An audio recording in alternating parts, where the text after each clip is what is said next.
So how about that previous episode, huh? Some stuff went down. So yeah, hi everyone. How are you guys doing? Welcome back to another episode of a Doctor Who reaction. This is Hard Live. My name is Matt. Uh Boy, way in there, huh? Finale time, isn't it? It's over, isn't it? We're getting there. I'm scared to go because I think we got this episode, and this is gonna be our final episode with our boy Capaldi. He might survive to the Christmas special, but even then, this is the final actual regular episode, so that sucks. But okay, let's talk about what happened in the previous episode because a lot went down. Well, actually, like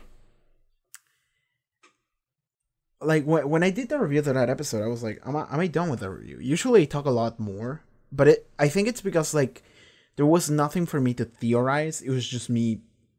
Shit happened, and I was like, "Yo, what the fuck?" And that was the end of that. So oh yeah, glasses. Sorry about that. The glasses are kind of part of the brand by now, so gotta wear them. But yeah. Previous episode, we went to just this random ass spaceship that was at the border of a black hole. It was a spaceship being sucked in. It was also like a super long spaceship, very big. We get there, and Missy is doing this sort of exercise that the doctor put her up to, which is essentially just like trying to turn her good, trying to turn her more into like what he is like. So they're trying to do that, and Bill and Nardole are tagging along, and then we find out. So a random dude shows up, dude from the spaceship, and he is like, okay, there are things coming, and they're coming here because one of you is human, which was Bill. And then he shot Bill, and he kind of killed Bill. But yeah, that was fucked because it's just this giant gaping hole, and it just destroyed her heart or whatever, you know. Then the things that were chasing them arrived. They took Bill away because it's like she's human, she can be saved, she can be repaired. So they left them take her, and then Bill wakes up, and she has this like giant machine thing strapped to her chest. So they replace her heart with that to keep her alive. Anyway, moving forward, kind of. Bill managed to spend some time there. He met this one dude that looked like a hobo, and he kind of helped her out, just like hang out with her, right? And we also saw like a bunch of like people that were not deceased, but they were also like converted, and they were all just like screaming just pain, pain, pain, kill me, but nobody listened to them. They just mute them their audio because it's like fucking shut up, man. So that was kind of fucked up. That was kind of nightmarish. But okay. So then it is revealed that Bill is at the bottom of the ship. She's at the back of the ship. And the thing about being at the bottom of the ship is that since the back of the ship is super long, right? But since the ship is being sucked in by a black hole from the bottom to the front, that means the time is passing at a different rate at the back of the ship than it is at the front. So Bill being at the back of the ship means that she's actually experiencing time way faster than the Doctor, Nardole, and Missy, which are at the front with the TARDIS. So 1 second to everyone else is like a week. Not even a week. It's way longer than that. It's a long ass time. So Bill manages to just see the Doctor, Missy, and Nardole on a TV that the hobo guy set up for her, and she keeps looking at them just day in, day out, just like, yeah, look at them, they're figuring things out. Oh, he's making a joke, he's doing that thing that he always does with his eyebrow, you know. And she's just seeing this frozen picture that just very slowly moves day by day. But for the Doctor, Nardole, and Missy, it hasn't even been a minute, you know. But Bill lives years at the back of the ship. And she's just hanging out with this hobo dude. She's just working there, just doing whatever. Yeah, that's essentially everything that happens. And like we get to see, okay, so there's this mystery of like, why are we at the back of the ship? Can we go back to the front? And that hasn't been revealed yet. And I think you can. I think they just didn't want her to, or don't want anyone to. But I think you can, because the machine thinks we're able to go to get Bill. Like they are getting out. So like, okay, so that happens. And apparently, I mean, they keep saying like we are converting these people at the back of the ship, into a superior version of ourselves that can survive the harsh environment we're in, which is turning them into machines with Cybermen. Like we discover with Cybermen. Like at the ending, it is super confirmed. But even before that, it's like, is this Cyberman? And then it's like, are we doing Cyberman? And then Mundus shows up, and it's like, it's Cyberman. Even before that, because they show like the thing that they put in their heads, and it's like, oh yeah. To be fair, it's the classic version. Because of course it's the first time Cybermen were created from Mundus. Then it is revealed that, well, okay, so then Bill tries to escape with the hobo dude, and they actually sneak into the conversion place, and then the fucking doctor that just is not the doctor, but like the bad doctor that is there is like, oh, thanks for bringing her here, we're gonna do a full conversion now. And then she's like, no, you didn't. And it's like, yes, I backstab you. Never trust the hobo.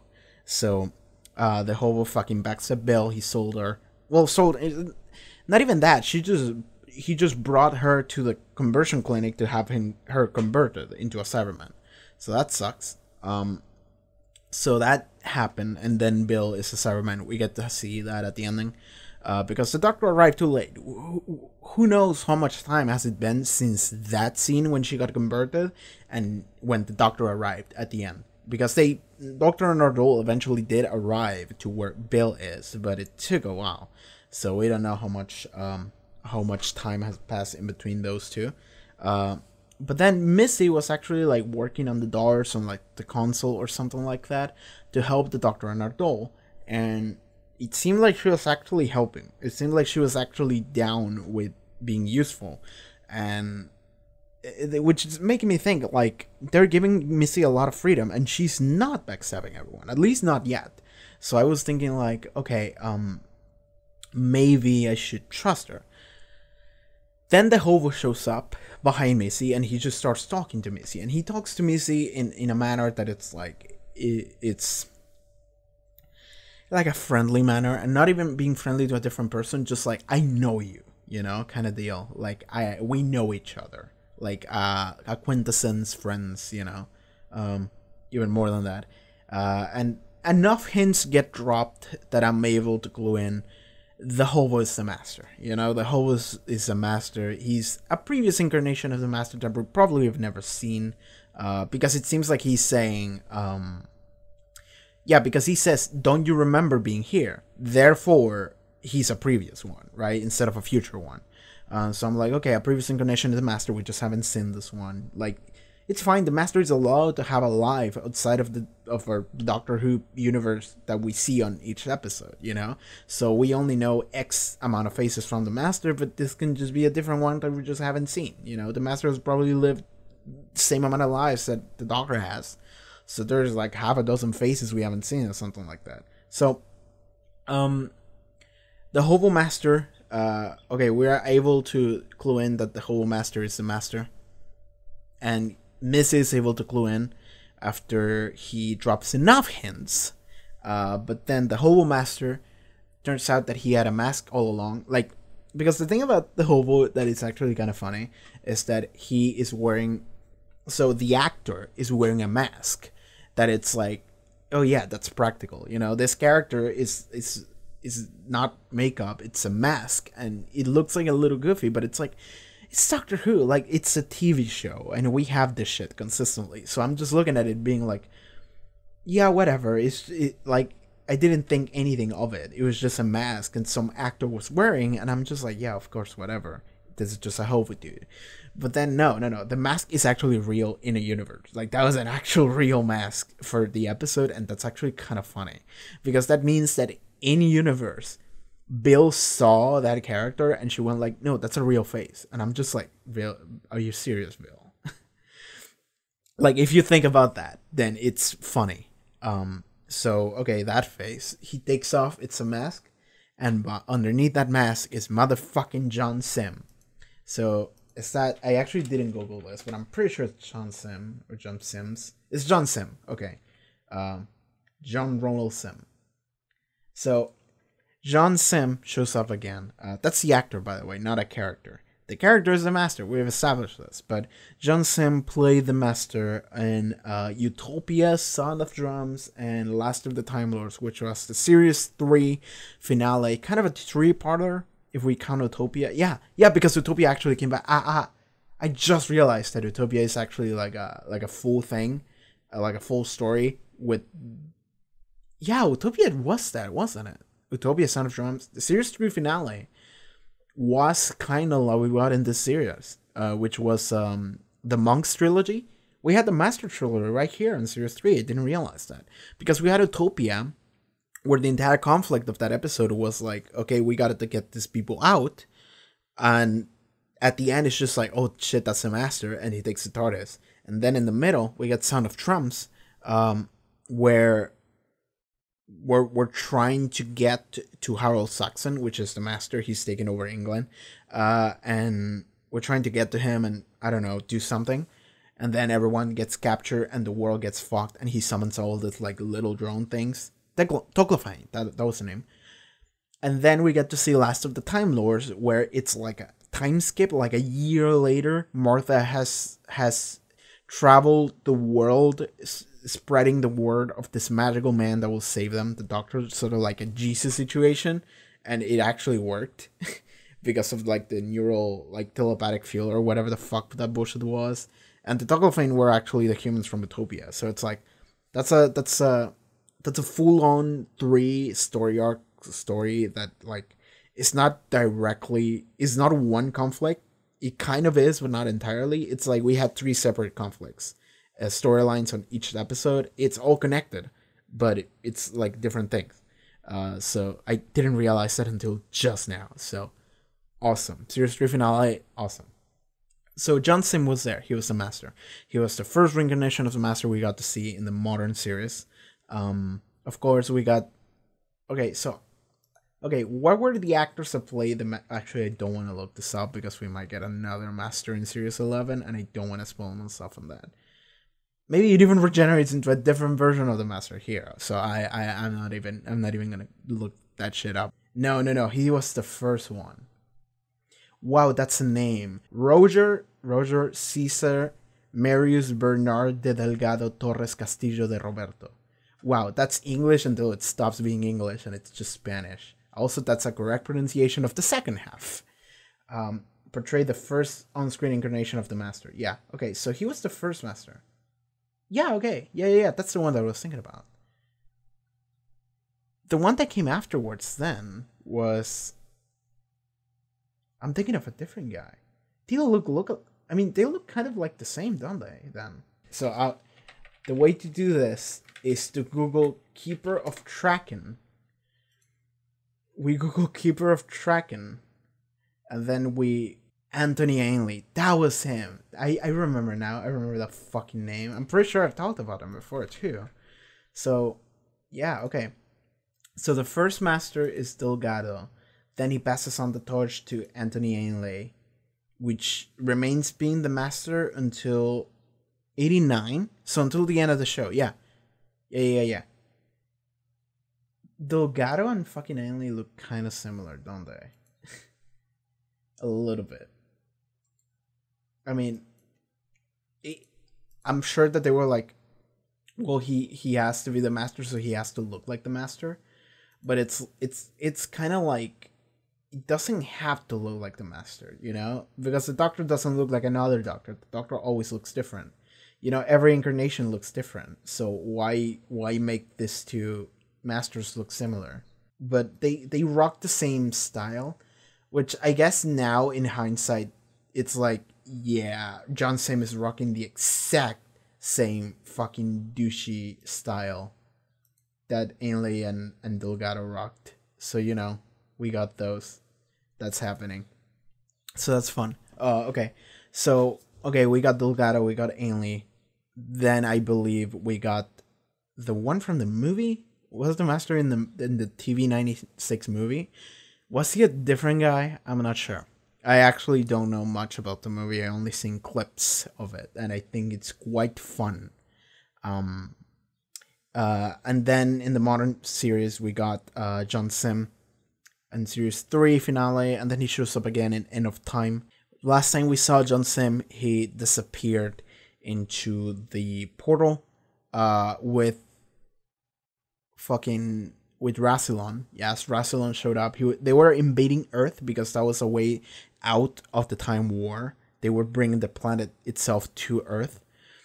And then the Masters just fucking started shooting lightning at fucking Rassilon, just being like, "You did this to me! You made me!" Because they implanted the drums into his head, so then they could use that as a neural link in order to get here. So they made the Master crazy, and as a result, he just lashed out on them as he should have. And that was, I really like that. I really like that a lot. That scene was awesome. So that's what happened. That's the last time we saw John Sim Master. And then we got move on to Matt Smith and then Capaldi, and now we're here. And now we're actually seeing we saw the Master again as Missy, then as Series 8, and then Missy kind of kept going for the entirety of Capaldi's era. But now we're actually getting to see John Sim back. Is he still able to eat people and shoot lightning and just fly? Can he still do that shit? Because that would be dope and really fun. Also kind of plot breaking maybe. So I don't think they're gonna keep that. But I want some sort of answer and explanation. I want them to acknowledge it. Because that was something that he was able to do in End of Time. So it's like, wow, okay. At the very end of the episode, it's like, of course, the thing of like the Cyberman saying, I am Bill Potts. And the Doctor and the girl being like fucking shook. But then you actually get to zoom into the Cyberman eye. And you get to see Bill eye. You get to see Bill eye underneath it. And she's crying. And then the Cyberman starts to cry. And it's like, okay. The Cyberman can feel emotion to some degree. Also, she seems to exist underneath this Cyberman exoskeleton, so maybe there's a way to save Bill. Simultaneously, I am not hopeful that they will be able to save Bill, because the thing about this is that it's like, how do we do this? Like, it's the finale. Bill might die. Bill might go. Whatever happens to Bill, I would be like, yeah, anything is on the table. I'm not sure how it could be worse from here, but it could be. She could just die easily. Like, whatever happens to Bill, it's like, yeah, because it's a finale. They can do whatever the fuck they want. So, you know, that's the thing. So, I think that's it for this. We're recording for like half an hour, dude. God damn it. I'm making editing harder for myself, which is kind of defeats the purpose of this camera, honestly. So, Doctor Who, Series 10, Episode 12, Finale. Let's go! Those scarecrows are the converted people, aren't they? Alright. You should run away, girl. Alright. It's a fully converted Cyberman. Carrying the Doctor.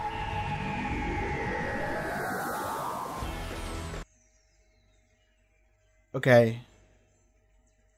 Is that Bill? The Doctor falls. Bundle Fat, yeah. He's dancing with himself. Themselves, I guess, would be more fitting. I'm a bit hazy on the whole regeneration thing, I'm afraid. Hold me. Kiss me. Make me. Did you want to be alone? If it's with himself, what would that be? It would be like incest, or it would be like masturbation. Who's Bill? Dead. Dismembered. Fed through a grinder. Okay, never mind. Into a Cyberman. Doomed to spend an eternal afterlife as a biomechanical psycho zombie. It was hilarious. Love it when he's Mr. Volcano. Yeah, you're pushing buttons. Watching the Cybermen getting started. They all wars get started, they happen everywhere there's people. Mondas, Telos, Earth, Planet 14, Marinus. Like sewage, and smartphones, and Donald Trump, some things are just inevitable. Woo! Ha! Ha! People get the Cybermen wrong. There's no evil plan, no evil genius, just parallel evolution. Okay, that makes sense though. They're coming for us. Yeah, they're rebelling. This doesn't make any sense. They home in on human life signs only. No, they're gonna home You in. should know by now when you're winning, and I'm in the room. You're missing something. You shouldn't have hit me, Missy. He hit buttons. I was waiting for my chance. He hit buttons. He did some crazy shit while they were. Oh my god, what they were doing a high five. We had time to change one detail, a single number. 1 to a 2. 1 heart to 2 hearts. Nice. They're coming for y'all. I thought it was gonna be more like they evolve on their own. But it's no, it's the Dr. Fiddle with the setting. They can do this. They're not difficult. They're Cybermen. Knock yourself out. Your wish is my command. That was fantastic. Knock yourself out. Damn. That's so fucking funny. It's so funny. Okay, we're dismissing side in I'm in this. 2 minds. Fortunately, the other one's unconscious. He's talking through his. He's talking through his screwdriver. Now they've got themselves a ship. That's the ship where they arrived at the beginning of the episode. Oh. You got.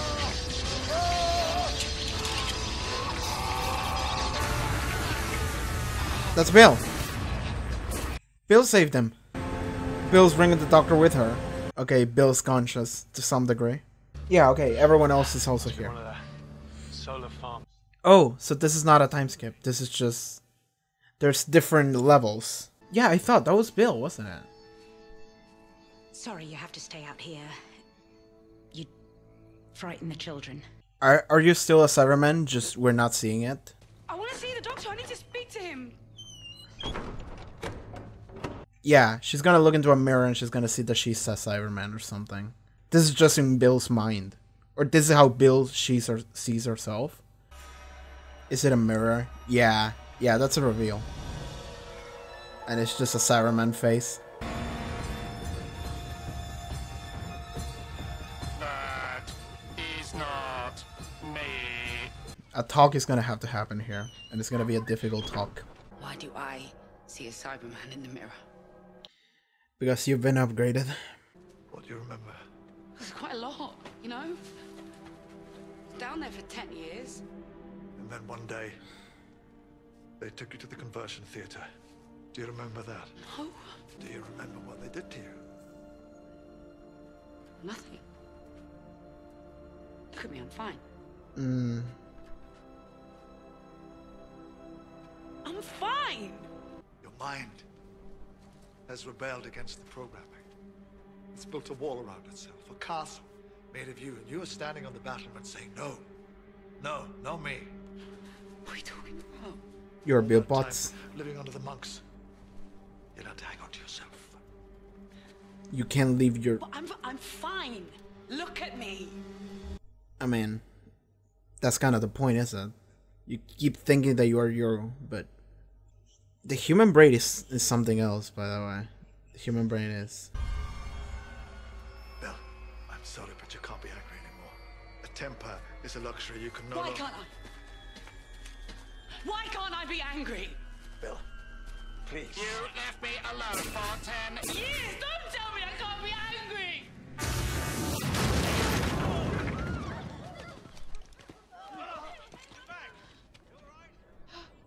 Because of that.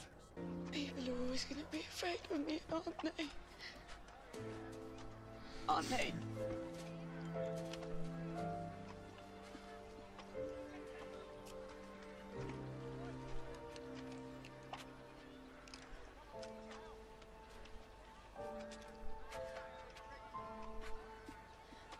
What is that? Engine oil? No, it's an actual tear. But it shouldn't be. I am not upset. Oh, well, doesn't that... I do like that they do the mouth thing. Okay, you're still... Oh shit! Okay, that's it. They target the children because... So he did take a fatal blow then. Don't give up. The Cybermen are taking me over, piece by piece. Don't give in. It's like I'm hanging on in a hurricane. I don't want to live if I can't be me anymore. Well, I tell you what else is impossible. But what do you define as Cybermen yourself? crying. Where there's tears, there's hope. It's weird that we're hanging out with the Master and the Master. Two of us together puts the timelines out of sync. You can't retain your memories, so I don't have them. Becoming a woman's one thing, but have you got empathy? That's a modern one. They're all shooting laser beams. That's wild. They're screwdrivers. It evolved. It's been thousands of years. We could evacuate They the probably walls back procured there it. if you're feeling ridiculous. Well, We can't go back to the bridge. We can only go 4, 5 floors up at the most. The farther we move up the ship, the slower time moves for us and the faster it moves for the Cybermen. By the time we get to the bridge, they'll have had thousands of years to work out how to stop us. There is Oh, no fuck. safe way to get back to the TARDIS. It's a mathematical impossibility. oh, Nardo is making something. Nardo is making some bullshit up right now as we speak. Some sci-fi bullshit upgrade to your weapons. Why? Test shoot.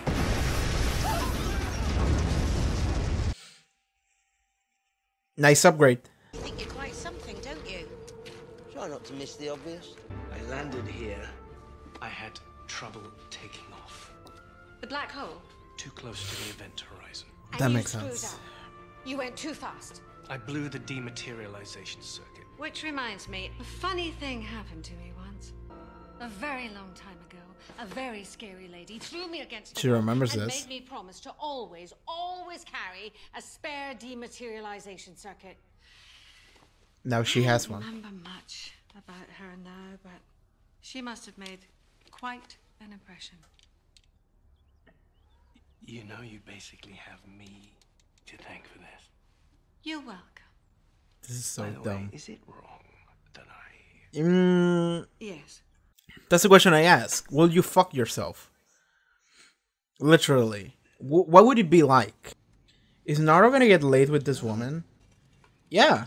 There's a lot of things happening here with this woman for some reason. And it's like... It's Bill. It's Bill. It's fine, it's Bill. Stop! It's Bill! It's Bill! I'm so sorry. You look like the others. I understand. I'm sorry, Bill. Like, this sucks. There's another solar farm 5 levels above us. If I can get all the children up there, and most of the adults. Then the Cybermen will find them again. It's the best I can do, so I'm doing it. Do you have a problem with that? You can't win. I know, and I'm gonna be dead in a few hours, so before I go, let's have this out, you and me, once and for all. I'm not trying to win. I'm not doing this because I want to beat someone, or because I hate someone, or because I want to blame someone. It's not because it's fun. God knows it's not because it's easy. It's not even because it works, because it hardly ever does. I do what I do because it's right, because it's decent. I like this And scene a above lot. all, it's kind. It's just that. Just kind. If I run away today, good people will die. If I stand and fight, some of them might live. Maybe not many, maybe not for long. Hey, you know, maybe there's no point in any of this at all. But it's the best I can do. So I'm going to do it. And I will stand here doing it till it kills me. You're going to die too. Someday. What would that be if you thought about it? What would you die for? Who I am. It's where I stand, where I stand.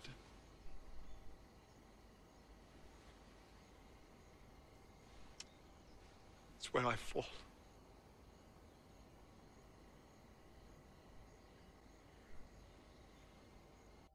That was so good. Stand with me. These people are terrified. Maybe we can help. A little. Just to the end. Just be kind. This is the face that didn't listen to a word you just said. What about the other one? What about the other face? I can see tears. I can literally see them. You've changed. I know you have. And I know what you're capable of. Stand with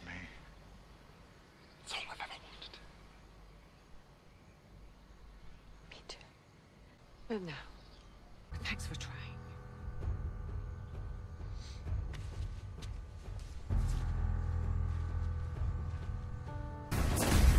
Apple.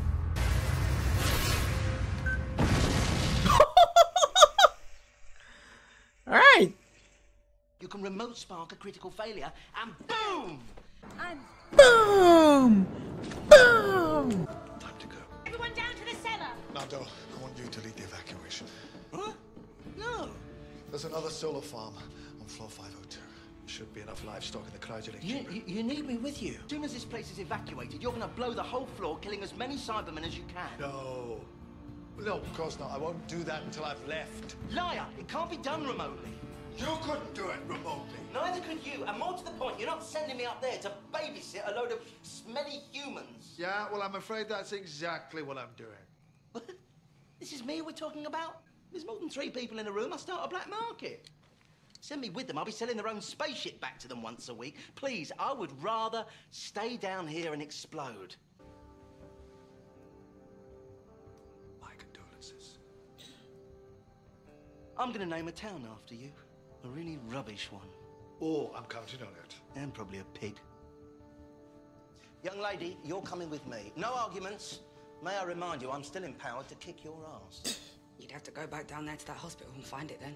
All I've got left is returning the favor. Oh, great. So she's allowed to explode. You sure? You know I am. Well, I don't know what to say. You'll think of the right words later. You're wrong, you know. Quite wrong. You never will be able to find the words.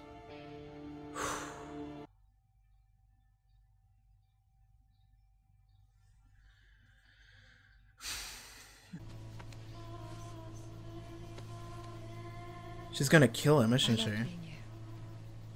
Every second of it. Oh, the way you burn like a sun. Like a whole screaming world on fire. Yeah, she's gonna kill him and regenerate into her.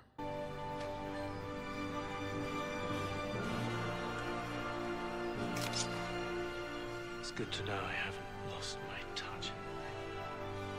You deserve my best. It's just essentially a suicide mission. Just save as many people as we can, because of course the doctor would do that. This is it. Fred. So if there's anything we ought to be saying.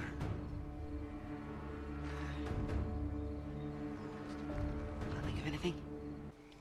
Without hope. Without witness. Without reward. Why? Oh. Because he's right. Because it's time to stand with him. Never. You'll do it at some point. You know for a fact that you'll do it. I will never stand with the Doctor! Yes, my dear, you will. It took a long while to get there, but...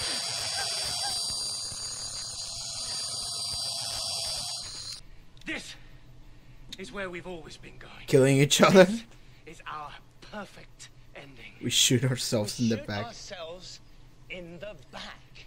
That's perfect, wasn't it?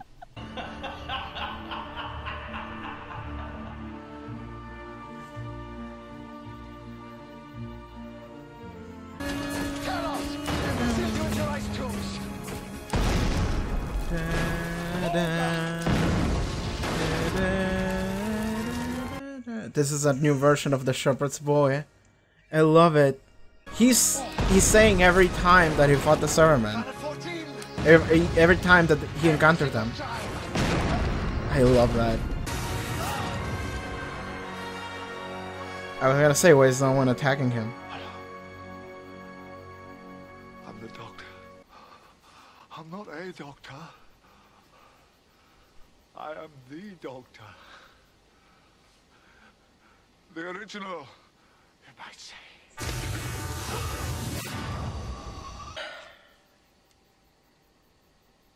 Blowing. Doctor. Doctor. Let it go. Time enough.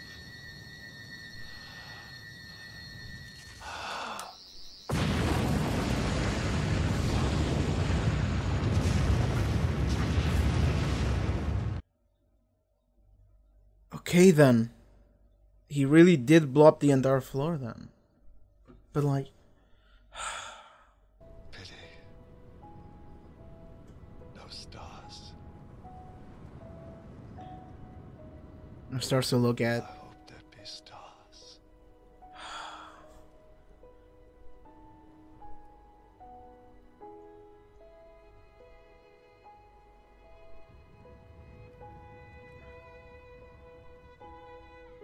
Still might He come. herded every Cyberman into one specific spot and then blew up that spot. No, I don't think so. What about the Cybermen? Well, the doctor's destroyed most of them, so it'll take them a while to... I'll think of something. Noddle, Alec. Hazran says the food's ready. Right, come on. Let's go and find the others. Nautilus is gonna settle here, searching for the doctor, or what's left of it. There's just Cyberman parts just everywhere.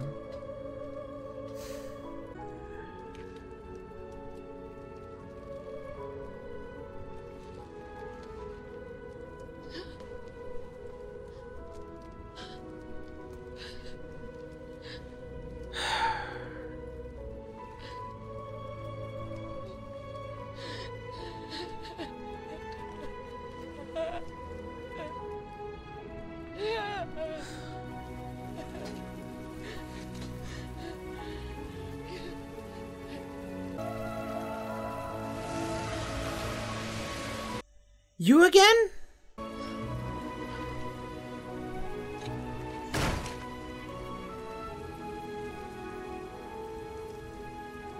Am I dead? Does that feel dead to you? You're like me Yeah. now. It's just a different kind She of turned you into what's hers. Did you find me? Left you my tears, remember? That's what that was! I saw that scene and I was like, what the fuck does that mean? I know when you're crying them. Time to go. The doctor. We can't just leave him. Of course we can't. And we're not going to. Did you teleport him to his Stardust? I suppose this is the only place he'd rest in peace. If there's any place he'd do that. We're not gonna get a proper goodbye, aren't we? I'm like you now. I'm not human anymore. I can make you human again. It's all just atoms. You can rearrange them any way you like. Wow, she's just God then. She's just Dr. Manhattan. I'm never gonna believe you're really dead. Me neither. Everyone's just gonna need you too much. Until then.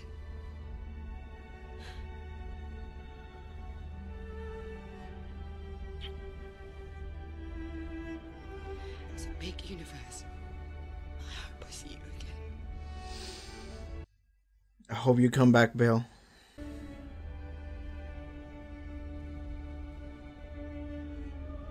Are the tears gonna heal him over? There's hope.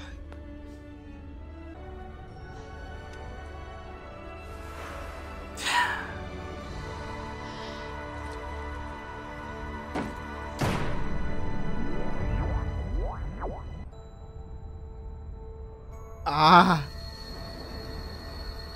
Those couple notes. Doctor. People need you. Oh my god! Don't do this to me, you motherfucker. That hit me. So town is perverting the course of human history. I don't want to go. It's going through everything. But the doctor was me. Just pushing all the buttons. Pushing all the buttons for us, the audience. That's what they're doing. He's fighting it. He's fighting it. But you have to, don't you? Like, you're gonna have to. Where have you taken me? I don't want to change again. Never again! I can't keep on being somebody else.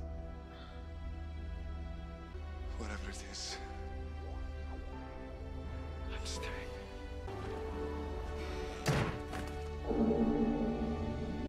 Cloister bell. And this is the beginning of the other episode, isn't it?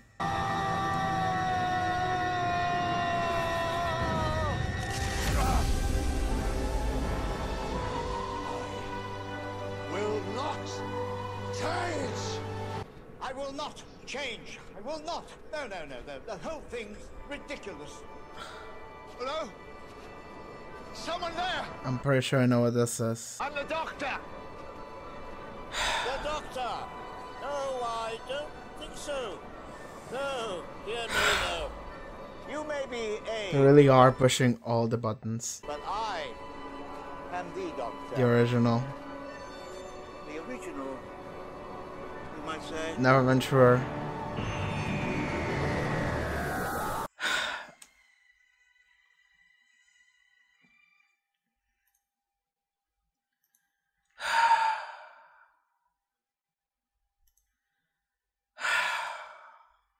They really did press all the buttons with that ending, didn't they?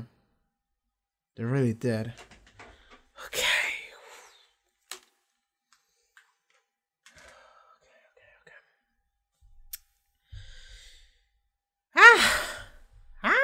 So that was Dr. Falls.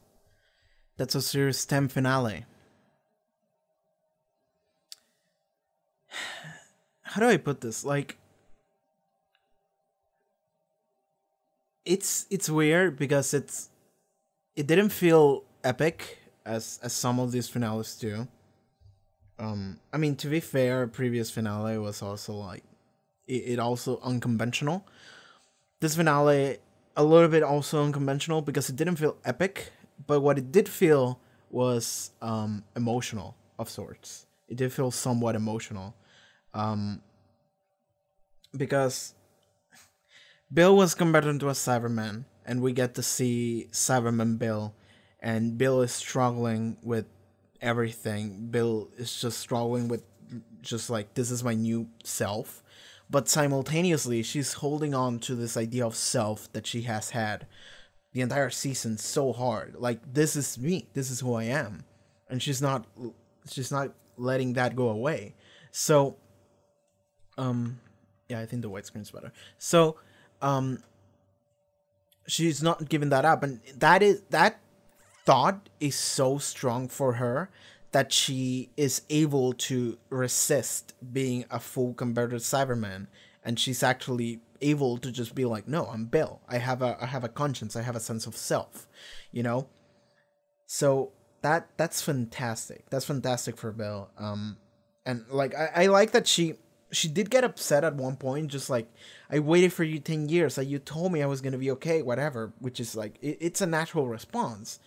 And like, the doctor was like, please don't be upset. And then she's like, why can't I be upset? And then she just destroys the wall, and it's like, did I do that? And it's like, yes, like, that's why you can't be upset. Like, and like, that's, but then like, from that point onward, it's like, Bill accept what she is.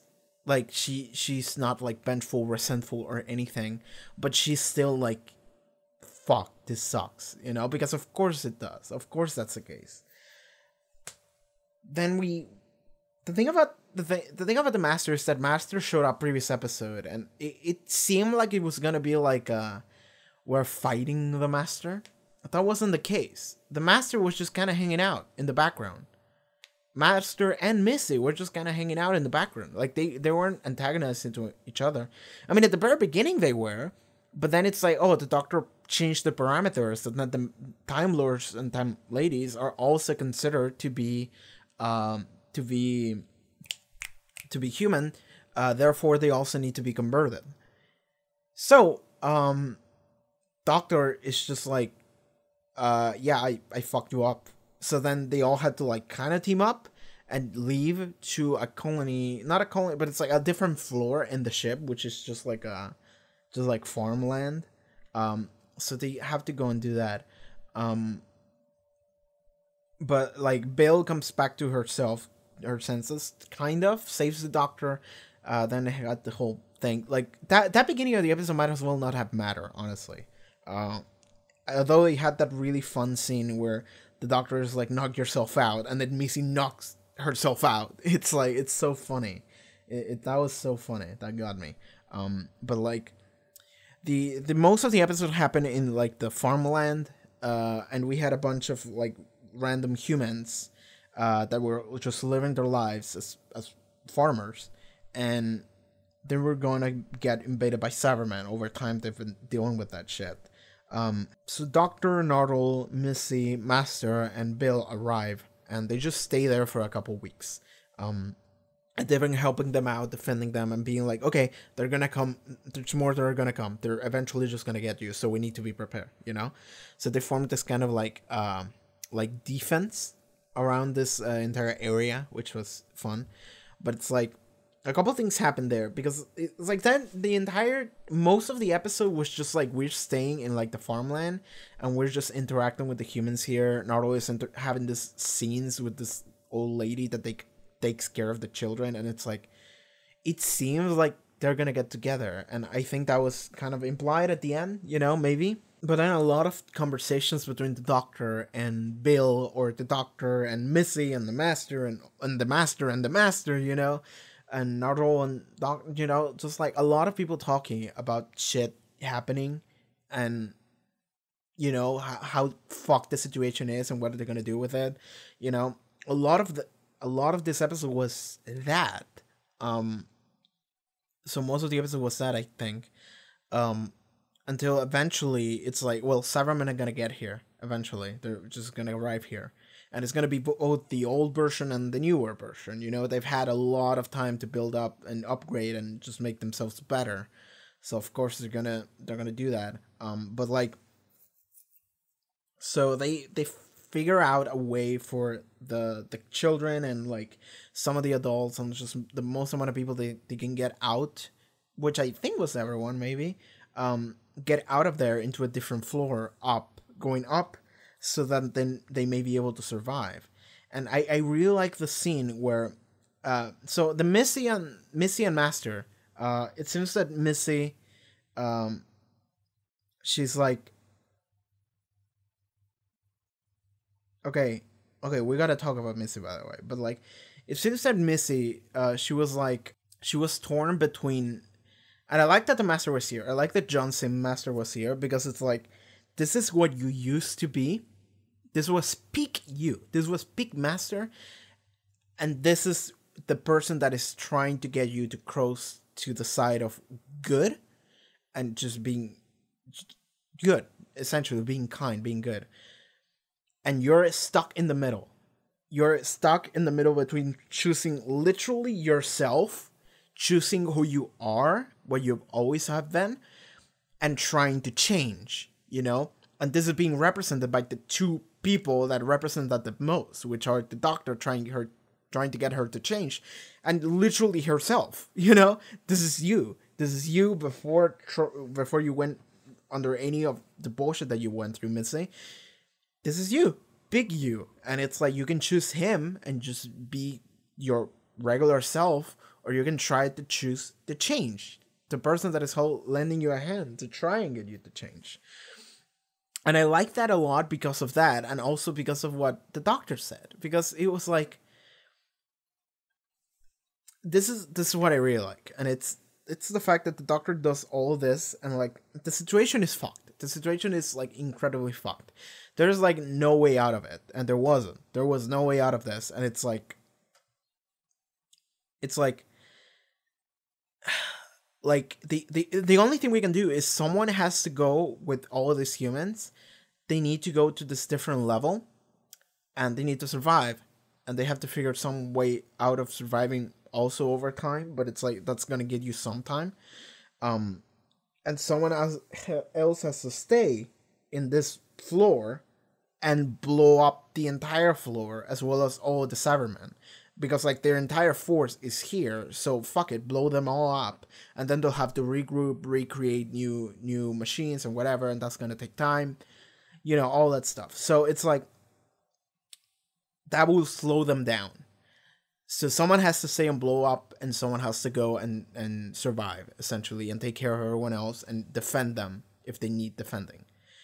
So the Doctor and Naruto had this argument of like Naruto wanted to stay and blow up everything, and the doctor wanted Naruto to go and take care of everyone, and he wanted to stay up and blow up everything. And it was this fun thing of like, you have to be really strong, and then Naruto is like, oh shit, you have to be really strong in order to take care of dumb humans for a long time, don't you? You know? And it's like, yeah, my condolences, says the doctor, and it's like, yeah, the doctor is going to be the one that takes the explosion part, and Naruto is going to be the one that has to live on and take care of everyone else. And it's like, I enjoy that Naruto was like, come on, I can't do that. You know me. Like, put 3 people in a room with me, I'll stall a black market. You know, it's like, Naruto has been that character that is like, it is kind of comic relief. He's kind of like, audience self-insert at times. He's kind of like a fun guy to have around. I really enjoyed Naruto, by the way. I really did. But like, Naruto is kind of like a grumpy asshole sometimes, and he doesn't seem like it because he's also the fun guy, you know? He's also the fun guy that shows up, and in the crew, he's the comic relief. He's the one that is cracking jokes, and you know, he's doing fun stuff on screen at all times, but he's also kind of grumpy, and he's also kind of looking down on people sometimes. That's kind of the gag. That's kind of a joke. It's played out as a joke every time. And now it's like, come on, doctor, I can't do that. You know, you know me, I can't just take care of dumb humans. Like, that's not my thing, you know? And the doctor is like, no, you gotta do it. And he's like, fuck, I got to, don't I? And then he goes and does it. And I like that he's like resentful and like doesn't want to do it, but it's like, fine, I'll do it. And then he's also like he's like playing to be angry with the doctor, just like, I'm gonna name a shitty town over you, you know, like after you, like I'm gonna name a shitty town, the worst town I can find after you, and a fucking pig. And he's like, I hope you find the right words, Naruto. And then he's like, I don't think I'm ever gonna have to, and I'm ever going to. And it's like, oh my god, like, that's okay. So I really like that scene. That was fantastic. Oh my god, I was gonna talk about the doctor, then I just got super sidetracked with Naruto. But it's like, what I really enjoyed about the doctor, and just this version of the doctor in Capaldi, is that he's like, the situation is fucked. We're gonna have to do this, which is a terrible plan, and I'm probably gonna die doing it. But I'm gonna do it anyway. And it's like, there is a way out. You can totally get out. You can totally go to the Master Tortoise or whatever and just get out with them. But the doctor decides, I'm gonna stay here. This is where I stand, because where I stand is who I am. Who I am is where I stand, and where I stand is where I fall. That's what he said. And I really enjoyed that, because it reminds me of, I mean, this is something I like in characters sometimes. Sometimes it's a little bit dumb, but sometimes it's also really awesome. And it reminded me of a character from the Yakuza series called Kiryu Kazuma, his main character. But the thing about Kiryu, and the thing about the doctor here, and this is not new to the doctor, by the way. This is not a recent development. You have kind of been seeing him evolve into that. Especially in Series 8. Series 8 was completely different, but like, he's been evolving into that, and I really enjoy it, because it's like, the doctor has learned to value life and just everyone and kindness and just all of that over anything else. And like, the thing is that to the doctor, who he is doesn't matter. Who he is doesn't matter, and what he's like, his life doesn't matter. All of that shit doesn't matter. He has no ego at this point. Well, it's weird considering the ending of this episode, but like, we'll get back to that eventually. But it's like, the doctor doesn't care about dying here. He doesn't care about surviving. What he cares about is like, there is innocent good people living here, and they're gonna die if I don't do something about it. And yes, I understand that even if I can't save them, even if I can't save them for long, even if it doesn't work, I'm still gonna do it. I'm still gonna choose to stay here and try to save them over just running away, because this is what I value. You know, I value this wordless lives, because they're not wordless. They're simple, but they have meaning. And that's what matters. And he's like, this, I like, it's like, this is who I am, someone that values this. And who I am is where I stand, and where I stand is where I fall. I like that a lot, because it's like, I do things based on whether they're good, which essentially just translates to whether I think they're good or not, whether I like them or not. Just like, I'm gonna do things that are good, and I don't actually care if I die doing it. I don't actually care if it works out or not. I don't care if what I'm gonna do works, if I save anyone. But at least I'm gonna try. Like, that's it. It's like, it's the idea of like, you can... This is not a pragmatic and like methodical thought process. Well, kind of is.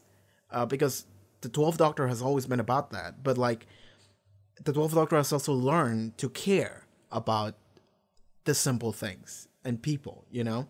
And find meaning and value in all those things. Over this entire Peter Capaldi journey we've been seeing him evolve consistently, to the point where this is very on brand. This is very on character. The fact that he's like, the pragmatic and methodical Doctor is like, no. Like, I understand that even if I'm unable to save everyone, like, that might totally happen. Like, there might not be, like, it might be impossible for me to save people. But, like, fuck it, I'm gonna try. And I don't care about the consequences, because that's not what this is about. It's not about whether I succeed or not. It's not about whether I survive or not. It's about doing what I think is right. Doing what I believe is the good thing to do.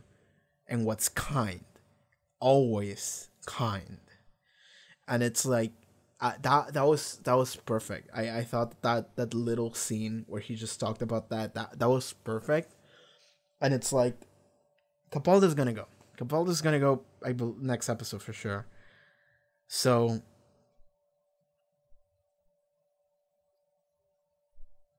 the fact that now this is the end of the Capaldi journey, and we're gonna get to see.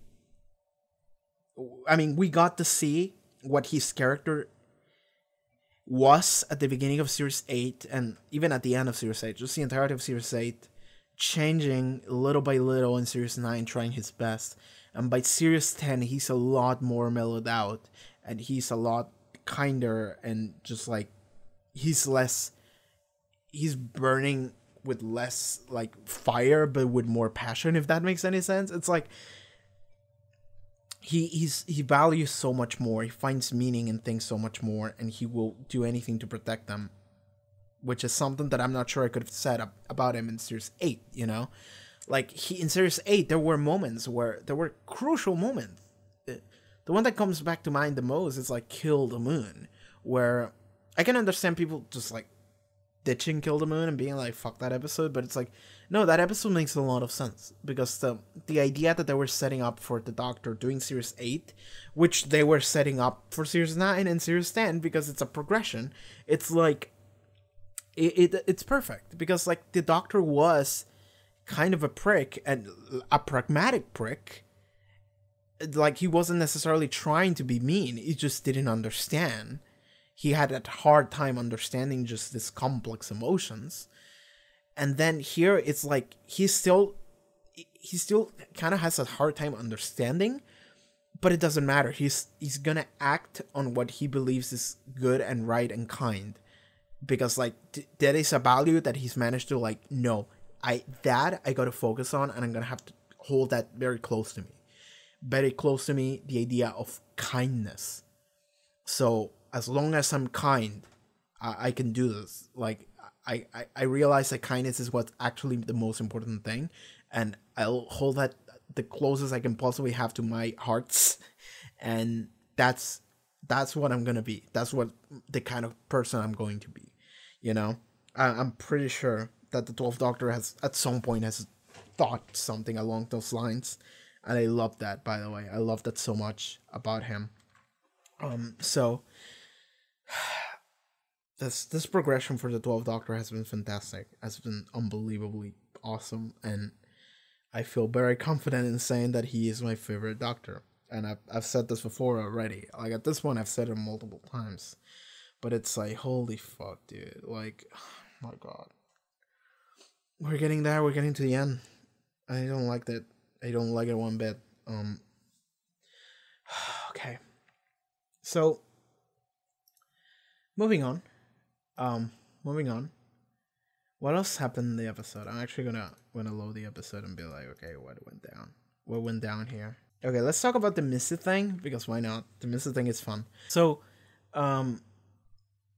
Missy, it seems that at the end, Missy and Master, they were both escaping. They were gonna both go to the TARDIS. And Missy and the Master, Missy at the end, she's like, come on, let's have a final dance or whatever. And then they dance.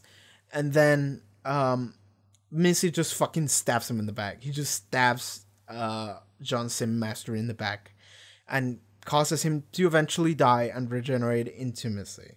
And this entire time I was like, okay, she might kill him. She might kill him, or like not even kill him, but like he will die in this two-parter and then he'll regenerate into her, closing the loop. But it's like, definitely that could be a thing. But eventually it happened, and it was more of like Missy stabbed him in the back, like as a like, okay, stabbed him in the back because she decided, I'm gonna go back to the Doctor. They had like a final like conversation thing, and I like that they respected each other. Like, oh, that was good, like, oh, you stabbed me in the back, that was actually really good, I wasn't expecting that one. It's like, wow. But like, she stabbed him in the back. Then the Doctor, well, she was like, I'm gonna go back to the Doctor because it's time we stand with the Doctor. It's time that we finally actually stand with the Doctor. And I like that a lot, because he was like, okay, this is finally, Missy has decided this is what she wants to do. And it's like, okay, I'm going to go and do that. And then the Master, John Sim, shoots her in the back. And she's like, all right, I'm dead now. Like, he shoots her in the back. And while that was happening, I was like, but that's not true, is it? Because, like, you would remember yourself dying here, so you wouldn't. You would find some precaution. And again, that's also, it's the Master. So I'm like, I don't think you die there. I don't think Miss is dead. I'm sorry, but I don't. So that's what I'm feeling about the Missa thing. It's like, but it is kind of like fun and perfect almost. The fact that the Master was like, isn't this just ideal? Like, this is how it had to be, This is how we go. We shot each other in the back. That's literally how we had to go. And I'm like, that's fun, and that's also kind of true. Like, that the only one that would bring fucking the downfall of the Master would be the Master. And in the most backstabby bitch way, shoot each other in the back. That's literally how it went down. But I still don't think the Miss is gone. I mean, Missy might be gone. Like, Missy as that incarnation of the Master is probably gone, sadly. Which sucks, because Missy is my favorite incarnation of the Master, I think. What are we gonna do? Like, Missy has been fantastic. Like, Missy in Series 8 was great. Series 9, we only got to see her for like 2 episodes, but that was great. And then we got her back here. And she's trying to change, and I'm just like, oh, I like this. I hope it goes that route. But it eventually, I think it ultimately, like, sidestepped it, if that makes any sense. Like, it sidestepped the fact that I thought Missy was going to be more of an important player, and at the end she wasn't. It was just like a Cyberman assault siege, and then it's just like the Doctor has to deal with that, and then Missy is like, I'm going to run away, and then she's like, no, I'm actually going to stay, and then she dies before she can do anything, and it's like, wow. So, Missy might be gone. I don't think the Master, as the Master, is gone. We're going to see the Master again in some way, shape, or form, but I don't think that's going to be the end of that. So, yeah, that's how I feel about that thing. But it's like, at the very end, Missy decided, I'm going to sign with the Doctor, it was like, thank you. But then that went nowhere, and it ultimately kind of falls like, what is the word I'm looking for? It's unsatisfying, but it's like it's not unsatisfying, and I'm not saying that it was a bad thing in like the writing or whatever. I thought the idea was solid, and the fact that she dies, essentially like standing with the Doctor is kind of like, okay, I like it. You know, I do like that, and I do like that happened. And it's like they shot each other in the back. That's totally a Master thing. Of course, that's what happened. You know, so I enjoyed that a lot. And also the fact that Mrs. says, "I'm gonna stand with the Doctor," and we do that, and then John Sims is just like, "I'll never do that. I'll never stand with the Doctor." It's like, that's why you're so fucking set on not doing it, because like you haven't gone through everything that Missy has gone, and you haven't like changed your mind a little bit, and you are also like locking yourself in this place of like, I'll never do it, and then that's why it's so hard to get you to do it, you know. That's how that works. But like, yeah, I like that scene. I like that happened. Missy might be gone. I think she is. The Master is not gone. Master's gonna come back in a future regeneration, and it's probably going to be an antagonist. Like, it's probably going to be a matter of like, oh, this new personality is also wacko crazy and kind of like a douchebag. So that's what that's gonna be. Maybe, I don't know. Hopefully Missy will be back, but I don't think so. I'm just hoping. Okay, gonna look at the episode again. There was this final moment when the Doctor and Bill talk, and that's the final time we talked. When they were standing at like at the building, at the farm.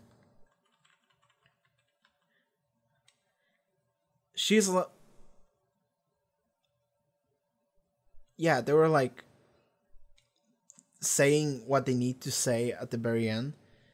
And then Bill says like, "Hey, you know how I'm usually all about women and kind of people my own age?" And they was like, "Yeah." And then Bill is like, "Glad you knew that." It's like, okay, alright. Is that a matter of like, I'm actually gonna look this up because I think I should. Because I want to find the meaning to that. Okay, Bill says one last goodbye to the Doctor, even joking briefly about her sexuality, assuring him she had still retained her humanity. Okay, so that's what that was about. It was just like, yo, I'm still me, you know? This is still my person, you know, myself. So I guess that's what that was about. I thought it was a little bit weird. And even the Doctor face was like, what? So I was with him on that, you know? That because that is such a human thing. And it's like, it's a little out of place, but it's like, okay, there we go. I understand it. Then we got the Mrs. scene where they kill each other. Then the Doctor is just like, he's just like running around the forest, just like blowing up Cybermen and naming every time that he has encountered them and being like, you always lose. Every time that I've encountered you, you lost, you know? And I want to say that the direction of that scene was fantastic. So shout outs to Rachel Delaney. I believe she directed this in the previous episode.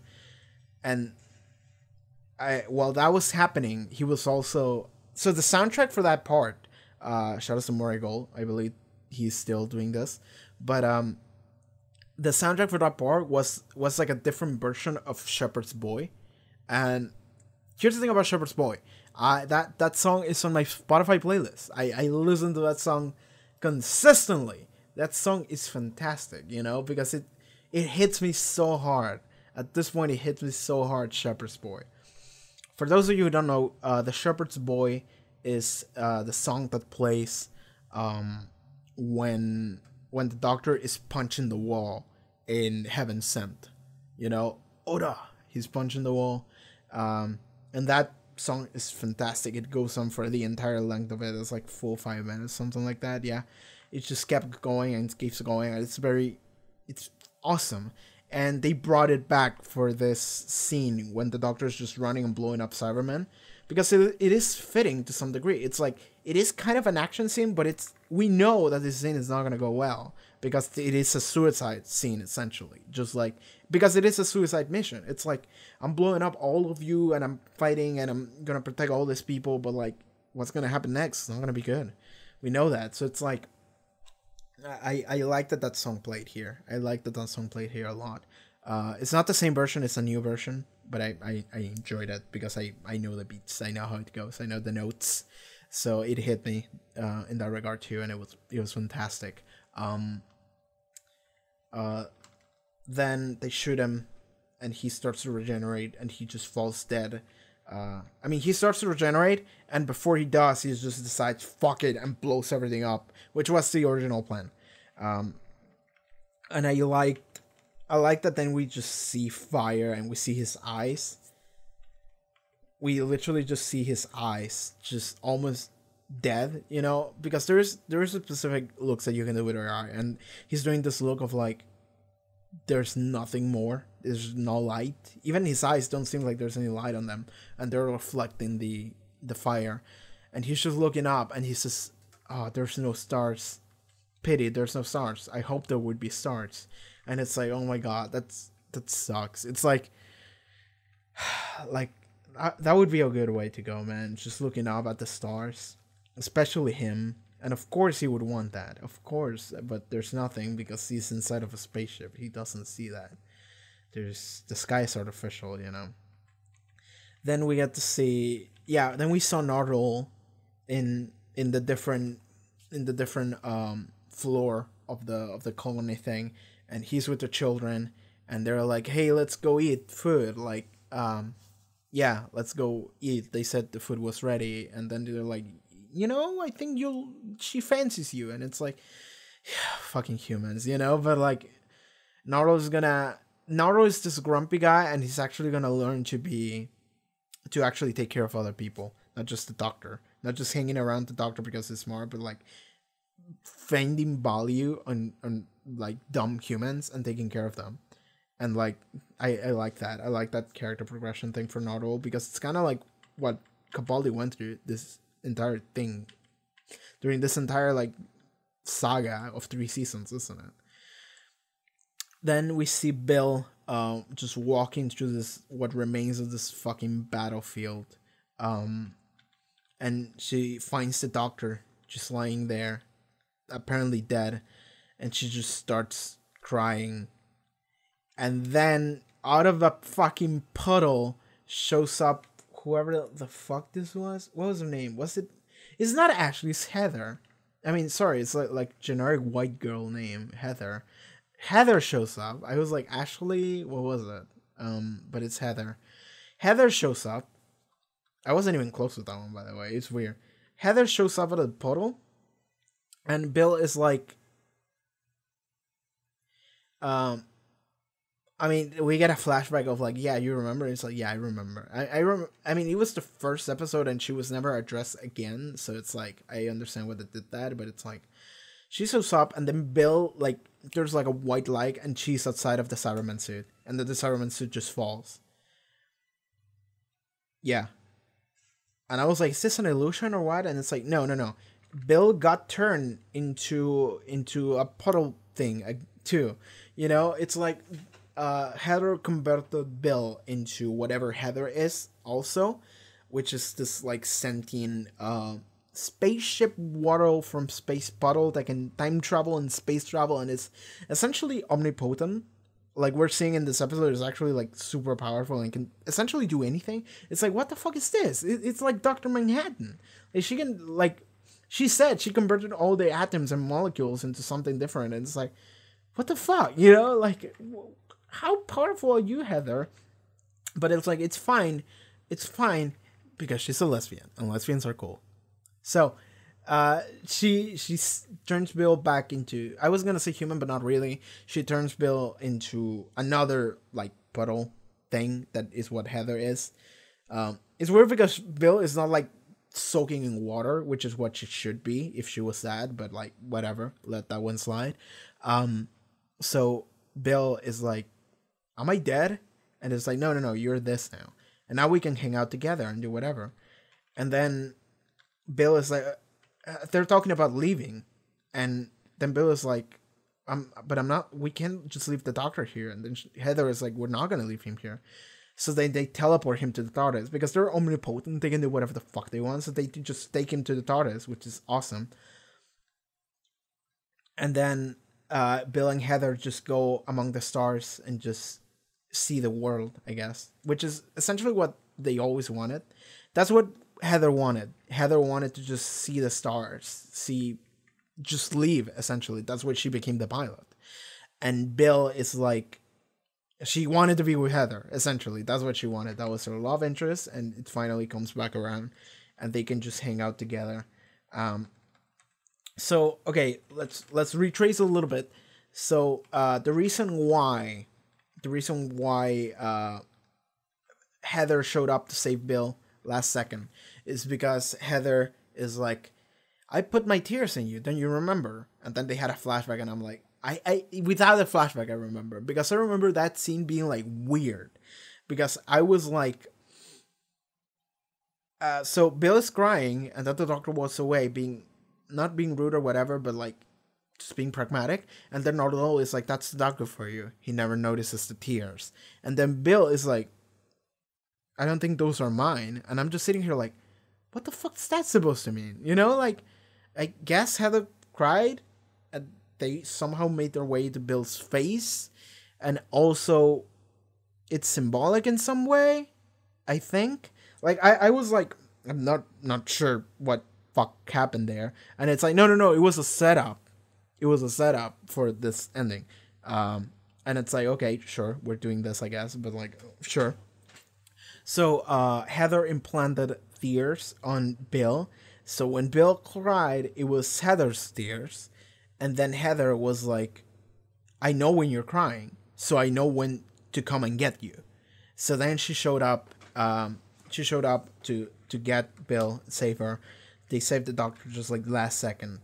And I mean, dude, if we had fucking known that we had a fucking summon to fucking a god that can just solve every problem, it's like, we would be using that. We would be fucking abusing that, dude. There wouldn't be any issue. It's like, yo, Bill, cry real quick. We need to get Heather in here so she can just save all these people and teleport us to the TARDIS. And it's like, got it. And then she starts crying, and it's like, hey, Heather, yo, what up? Can you help me out here? And it's like, oh my god, like, okay, I'm goofy enough.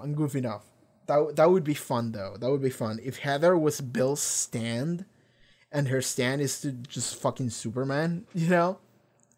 Summon your stand like JoJo. I want to see fan art of Bill Potts and her stand Heather. That's what I want to see. And the name of this stand would be Crimea River. That's the name of the stand, Crimea River. And that would summon Heather. Okay, so... Alright, enough goofy enough. So... That's the reason why, and I'm like, sure, it's a little bit weird, but fuck it, you kind of set it up, so I'm not upset. Then Bill is like, okay, Bill says, I'm never really gonna believe you're dead, old man, because there will always be people that need you. And then she, like, cries on the doctor's head, like a tear touches his head and, like, glows, I think. And Bill is like, when there's tears, there's hope, which is what the doctor told Bill, because Bill cried as a Cyberman. So it's weird that happened, and it's like, well, it's a Heather thing.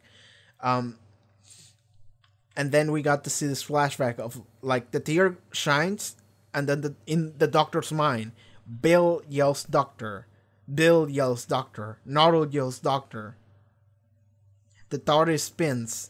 Rose Tyler yells doctor, Martha yells doctor, Donna Noble yells doctor, Jack Harness yells doctor while running, Bastard yells doctor, Jenny yells doctor, Sarah Jane yells doctor, Amy Pond yells doctor, Clara yells doctor, River yells doctor. And the TARDIS doing some shit, and then Missy yells doctor, and then the doctor is like, and then he just starts saying shit from different eras, just I'm tired of forgetting human history, I don't want to go. Oh. What is the last... The mask thing that he says.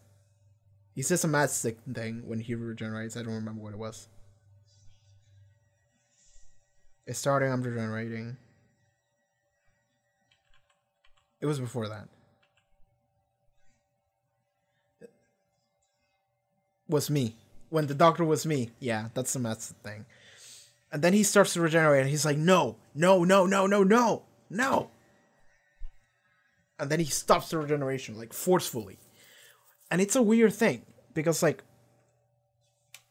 Because we get to see... So Capaldi is like, I don't want to change again. Never again. And it's like... Okay, where is this coming from? This is something I want to know. So, at the end of the episode... and we're going to have to unpack this. But it's... A lot of shit happened. But, like... At the end... He starts to regenerate. He sees a bunch of shit of people needing him over the years. And he's like... No. He starts to regenerate. He's like, no, no, no, no, no. He just screams no. And he just stops the regeneration. Like, forcefully. He's like, no. And I'm just sitting here like, why? Why is he stopping it? And I'm like, okay, so I understand the thing of, like, every time a regeneration happens. It's emotional for the doctor itself. Themselves, because it's like the doctor themselves, they're like, this is me, this is myself, this is the sense of self that I have, and I don't want to let go of that, you know, because it's like this is me.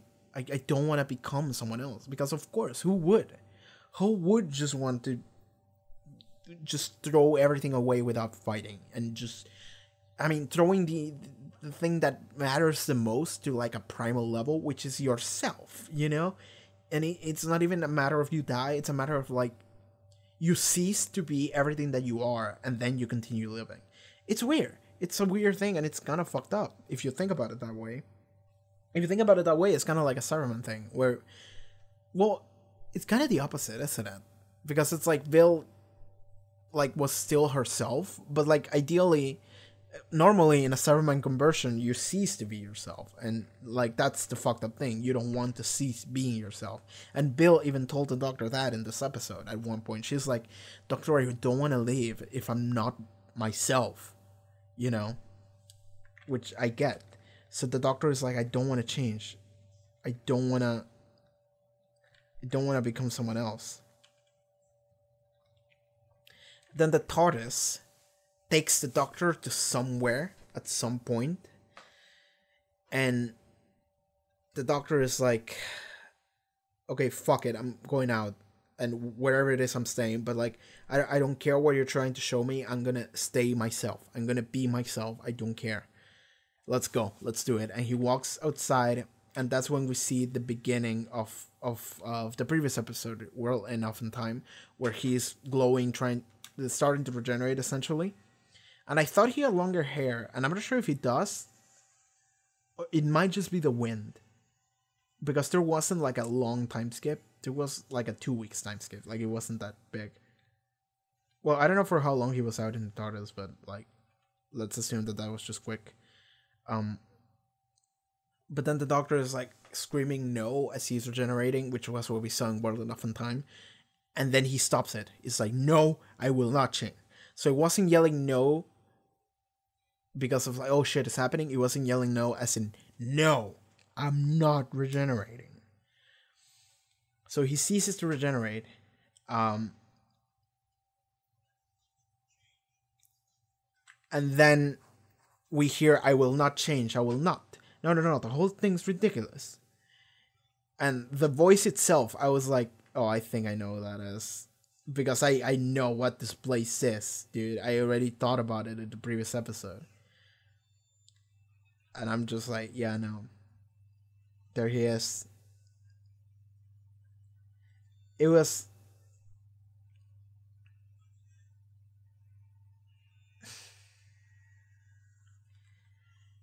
I like that he's like, who's that? And he's like, I'm the doctor. And then the doctor is like, oh, I don't think so. I don't think you're the doctor. I'm the doctor. You know, the original. And he's just like, it's like, it's never been true. He says, you may be a doctor, but I am the doctor, which is what Peter Capaldi said earlier in the episode. And he's like, the original, you must say. And it's like, yeah, he's right. That's never been true. It would have been awesome if I mean, the thing is that that's not. It's true in the sense of like that is the first Doctor, but it's not true in the sense of that's oh my god, I'm blanking out. I'm blanking out on something really important. No, I'm gonna remember. Don't worry about it. I'm gonna remember. I'm gonna look intensely at the camera until I can remember. I'm not remembering anything because I'm focusing on saying these words instead of thinking about it.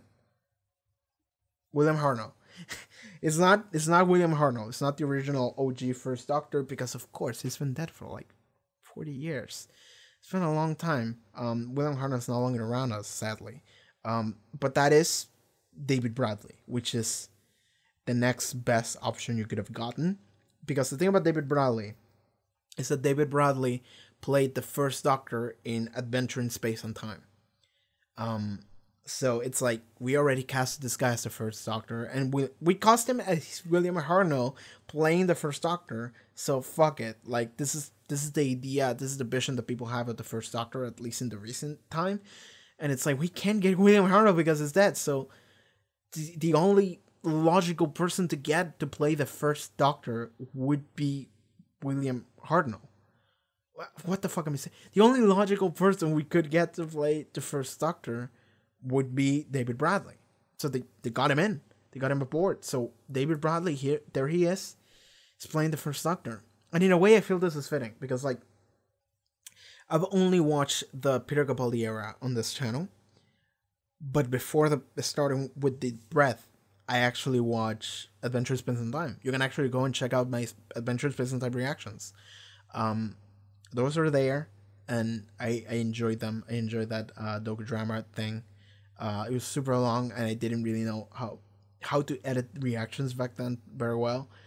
So I ended up doing a two-parter of that, so I'm sorry about that. But like, I did Adventure Space and Time back then, and it feels like a full circle kind of thing. It feels fitting, if anything, because it's like we're finishing the Capaldi era. My favorite Doctor. This is amazing. This is everything I wanted. And we're circling back to first Doctor David Bradley. And it feels like, it feels good, man. It feels good that we're doing that. And it's like, this is what the thought is showing the Doctor. Because like, for some reason, the Doctor is like, I'm not going to change. I don't want to change ever again. And I don't understand where that is coming from. Like, that's the thing. Is that like, I understand of like, I don't want to change because I don't want to cease being myself. But the thing is that Peter Capaldi hasn't necessarily been selfish. Well, Series 9 finale, never mind that. He was selfish in the sense of like the hybrid thing of like trying to save Clara. Like no matter what, saving Clara was the most important thing to him. And that was in a way a selfish thing to do. But this version of Peter Capaldi as the 12th Doctor during Series 10 has been a lot more understanding.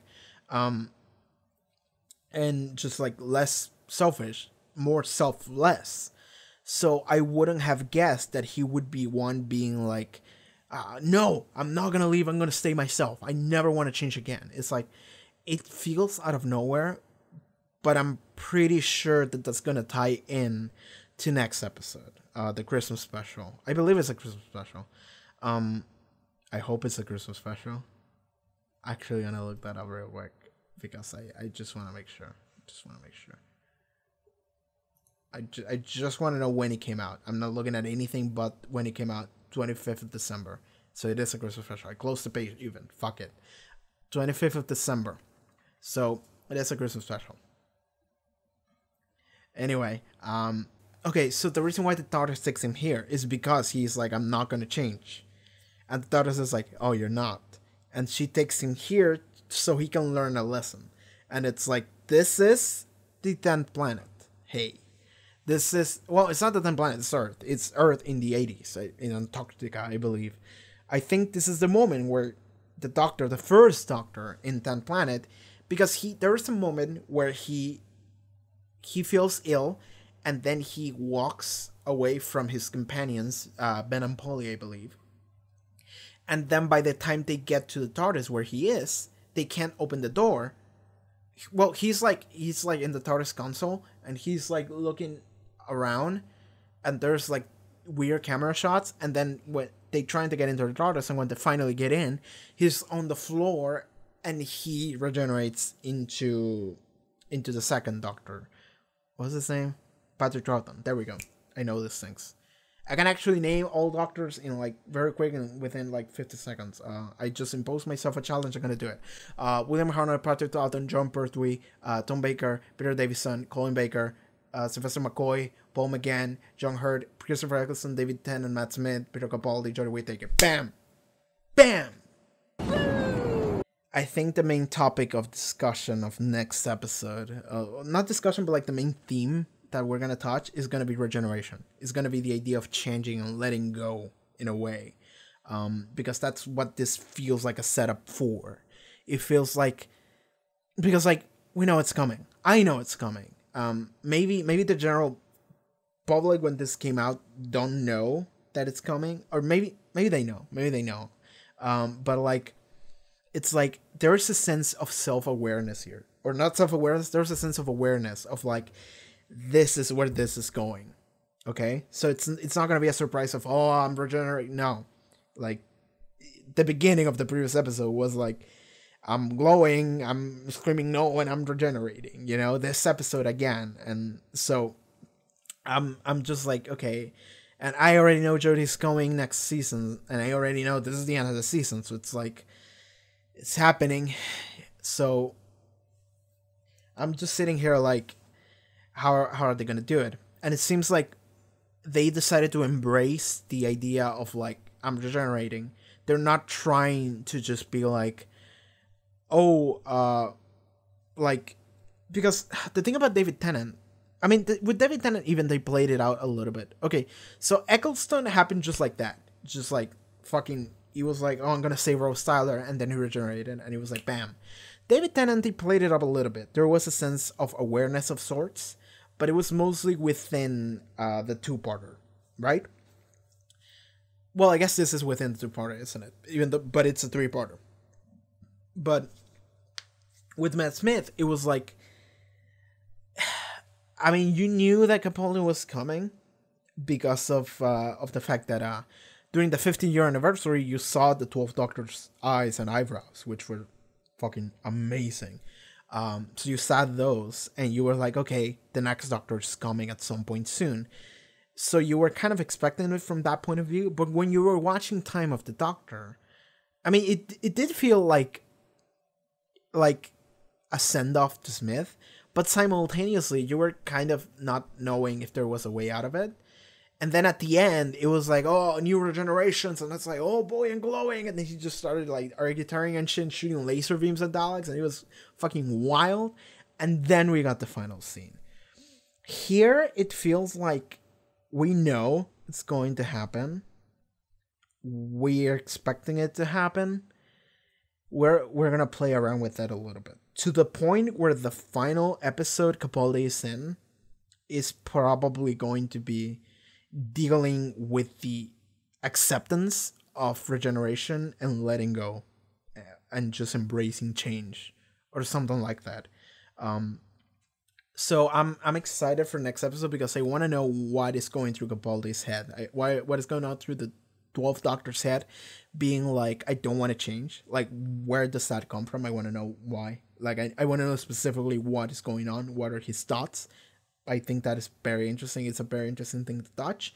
It's going to be super interesting to touch because the way he's going to deal with it is by dealing with himself, just like hanging out with himself, hanging out with the first Doctor. And it's like, I believe this is just like right before the first Doctor regenerates. So I think the first Doctor is actually, they are going to have an adventure of sorts. They're going to hang out.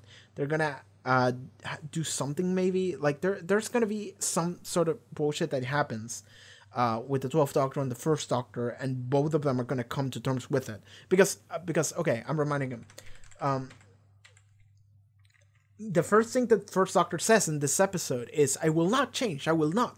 So it seems like both of them are reluctant to accept regeneration for some reason. And it's like, we're both gonna deal with this in our own way, in our own version. We're both gonna learn from each other, and we're both gonna accept it as a result. So I think that's going to be the main topic of the next episode of the special. And I'm just like, I'm excited for that. Simultaneously, I'm sad and I don't want to let go.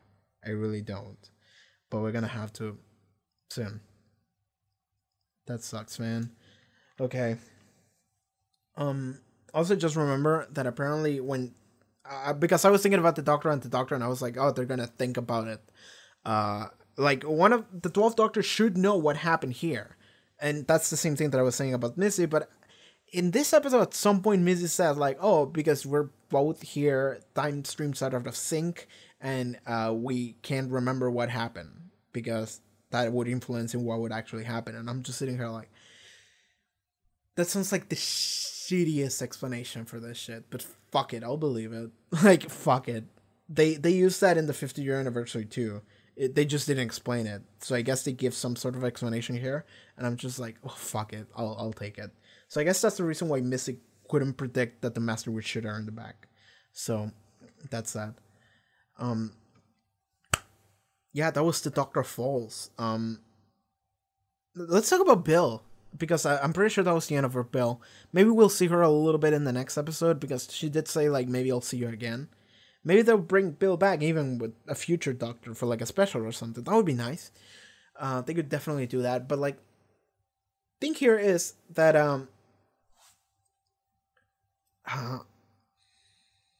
so character arc for Bill. I enjoyed Bill quite a bit. Most of that comes from the fact that I just enjoy Bill's personality and what she's about. I just enjoy Bill.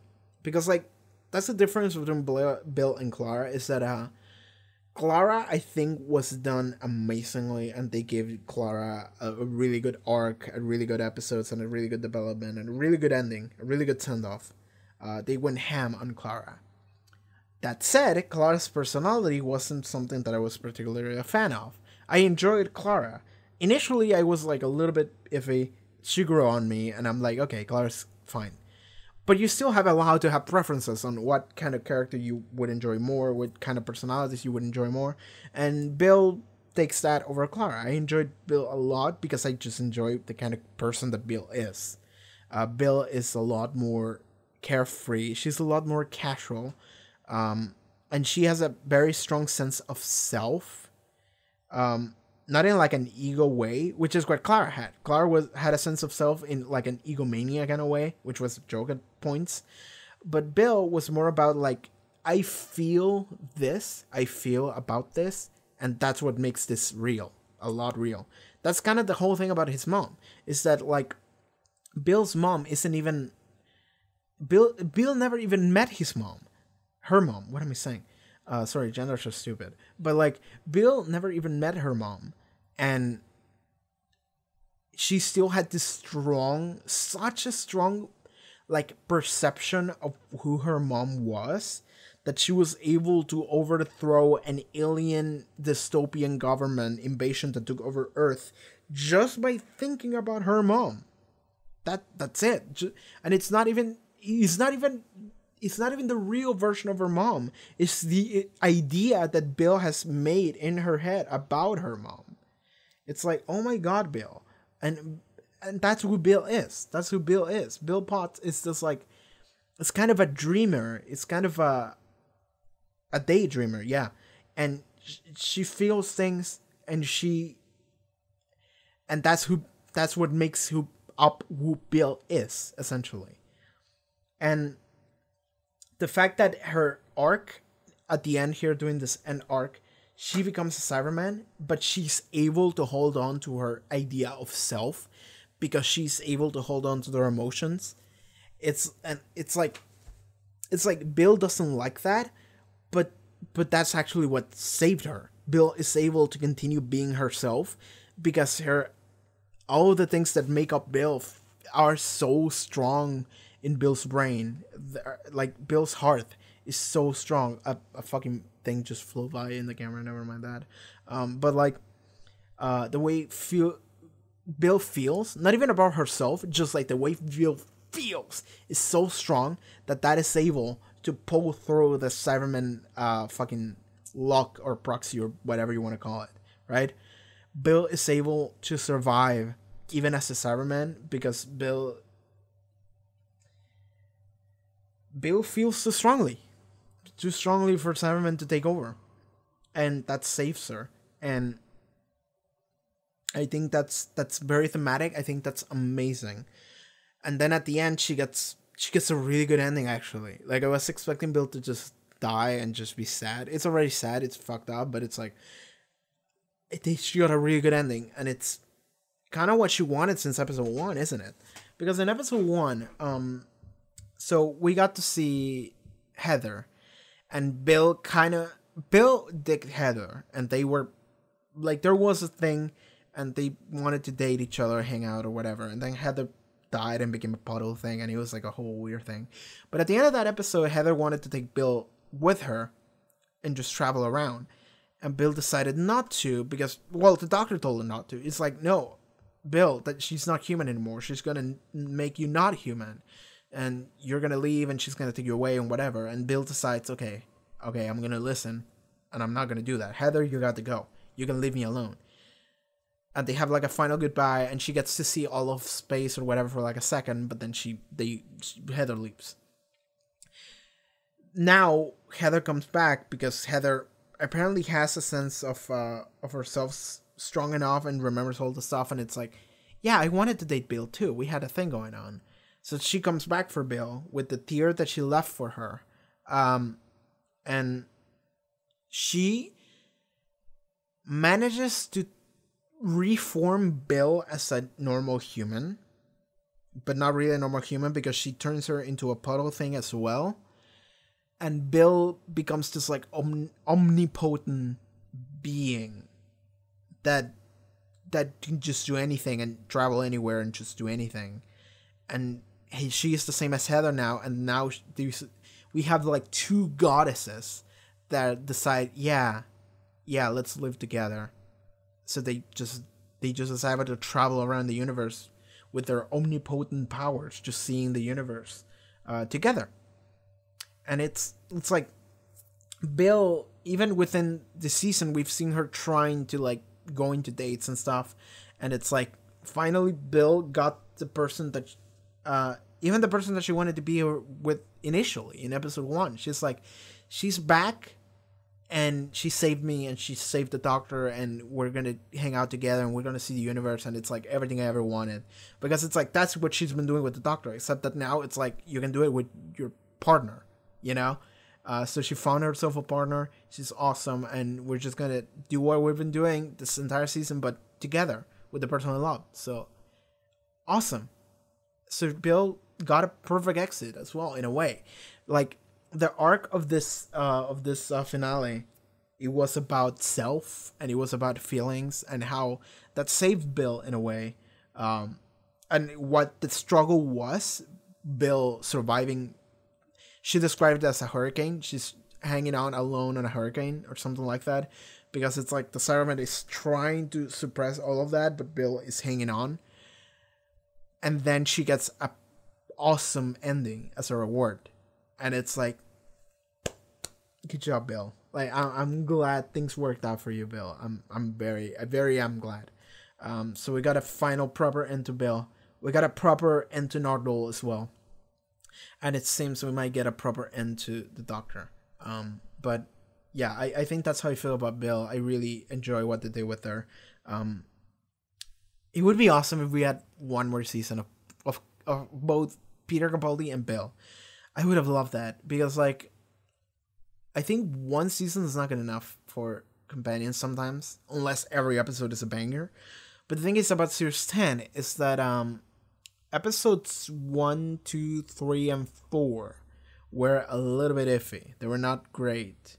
Episode 10 was also like not entirely awesome. But what I mean about this is that, like, we didn't have a lot of time to grow up and fledge up any of these characters a lot, and especially Bill. And it's like, that's like half a season gone, where we could have done something more with Bill, and we didn't. You know, they did some stuff, minor, and there were moments where they did do major stuff, which is mostly the Monk trilogy, which was the best part of the season almost.